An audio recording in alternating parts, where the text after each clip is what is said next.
गुरुदेव ने कहा कि हे आत्म स्वभावी चेतन दिव्य आत्मा, ध्यान रख, कहीं इस देह के पीछे तेरे भ्रमित मृग मरीचिका के पीछे, मरकट मन के पीछे कहीं ऐसा ना हो जाए तेरे शुद्ध भावों का नाश हो जाए, तेरे स्वभाव का दलन हो जाए और तू विभावों में पड़ करके सद्भाव का अभाव करके अपने आप को वीर मान सकता है, महावीर मान सकता है। लेकिन ध्यान रखना, जब नंबर आएगा तेरी कॉपी को चेक करने का तो उसमें कुछ लिखा ही नहीं होगा। एक पेरेंट्स को एक टीचर ने कहा, मित्र थे, उन्होंने कहा भैया मेरे बेटे का पेपर है, भैया ध्यान रखना, तो ये चिंता नहीं करो, उससे ये कह देना उस पेपर कॉपी पर राम लिख दे, तो मुझे हिंट मिल जाएगी, जब उसकी कॉपी आएगी तो उसको मैं पास कर दूंगा। समझ में आया ना? उस कॉपी पर हिंट के लिए राम लिख देना। पिता ने बेटे से कह दिया कि बेटा अपनी कॉपी पर राम लिख देना ताकि टीचर समझ जाएं और तुझे पास कर देंगे। बेटा तो बेटा था,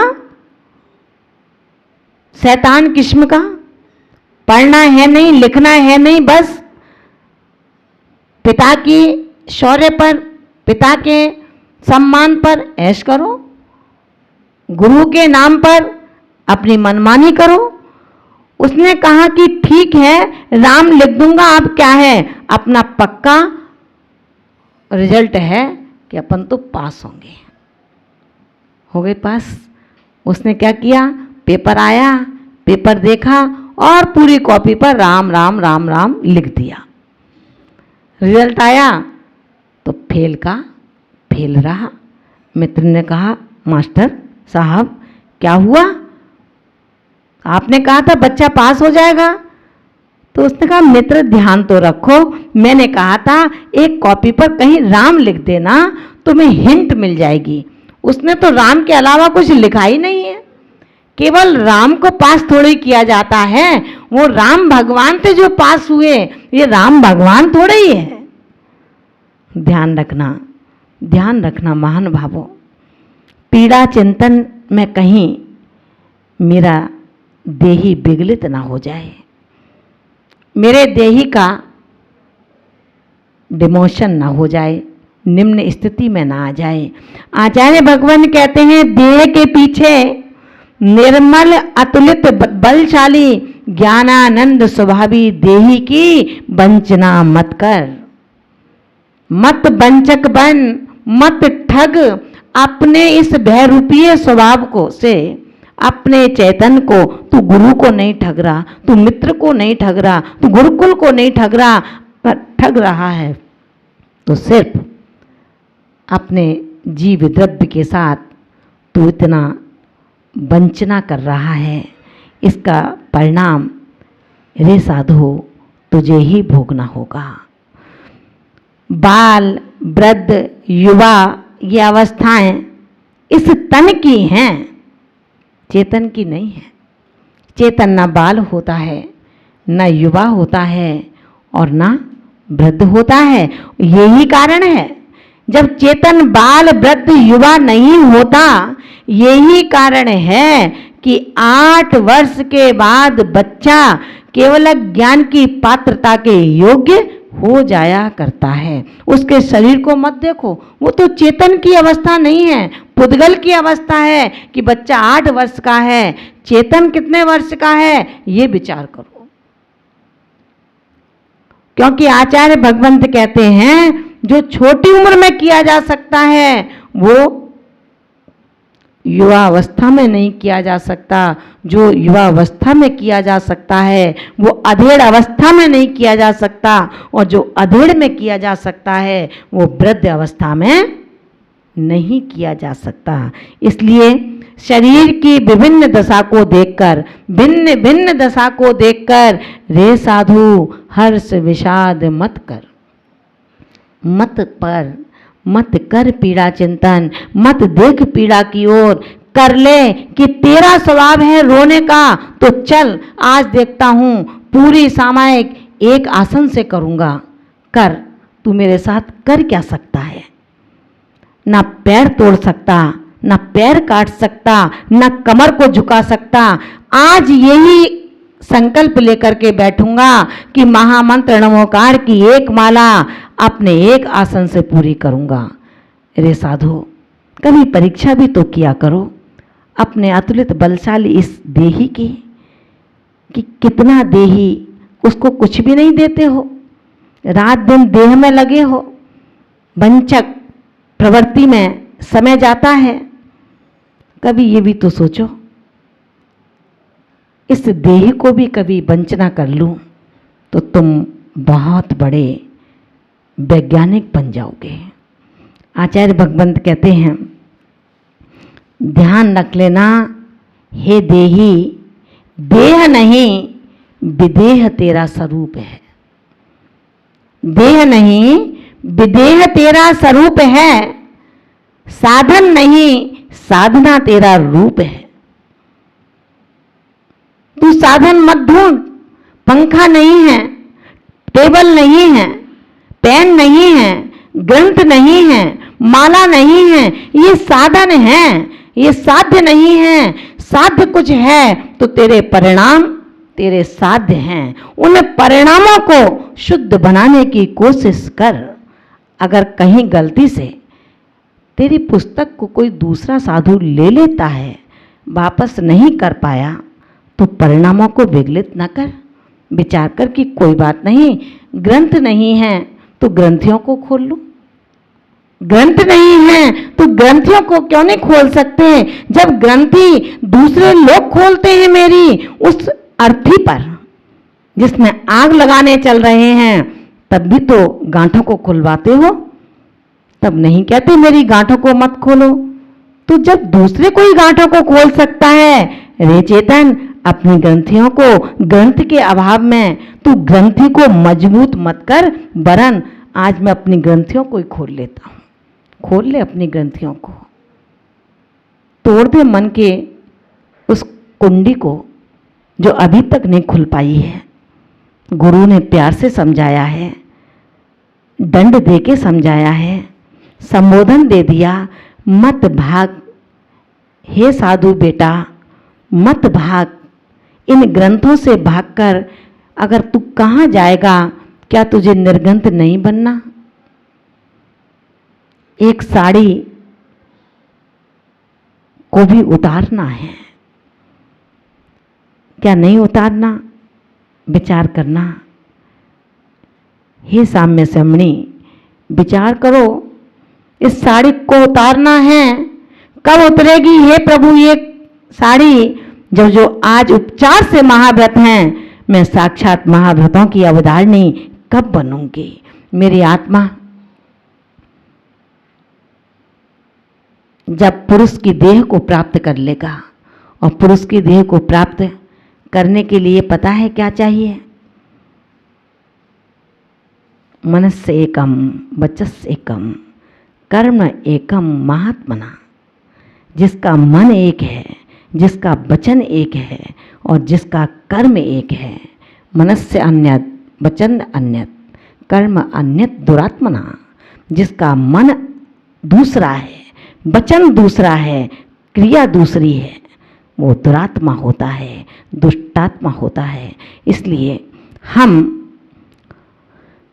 साधन पर ध्यान ना दें, साधना पर ध्यान दें, देह पर ध्यान ना दें, विदेह पर ध्यान दें।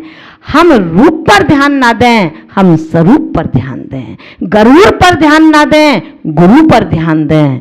जब हमारे अंदर ये संवेदनाएं हो जाएंगी तो सच मानना तुम्हारा वेद पढ़ने की जरूरत नहीं पड़ेगी। जो वेदना को पढ़ना सीख जाता है, अब उसे वेद नहीं पढ़ने पड़ते। जो संवेदनाओं को सीख जाता है, उसको फिर किसी के आवेदन नहीं करने पड़ते कि आओ मेरी बात को सुनो, मेरे मित्र बनो। उसे आवेदन नहीं करना।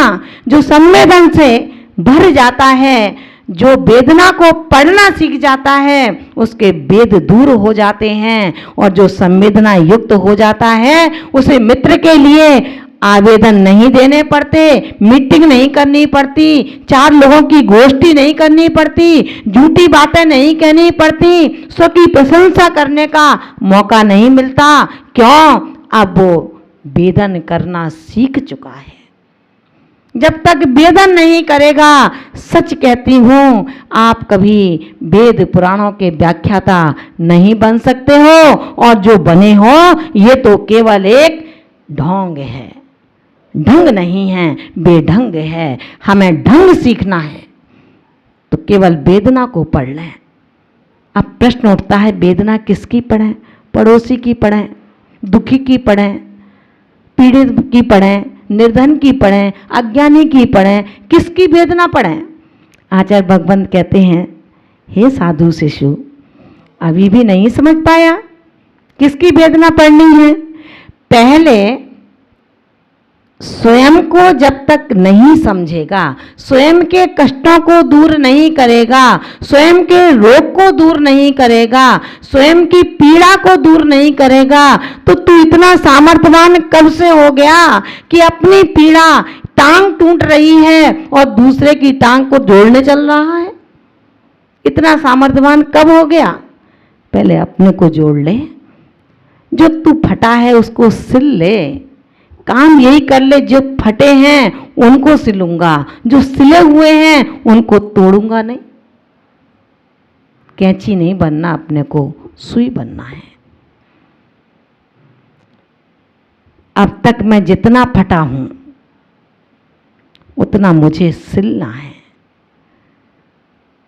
वस्त्र को तो सुई धागा सिलता है, लेकिन परिणाम रूपी वस्त्र को सिलने के लिए तुझे आत्मगेह के अंदर से बुद्धि पूर्वक उस शुभोपयोग की सुई का आश्रय लेना होगा, और गुरु के द्वारा बताए गए सूत्र रूपी धागे में, उसमें उस सुई के छेद में श्रद्धा की निष्ठा से उस धागे को डाल करके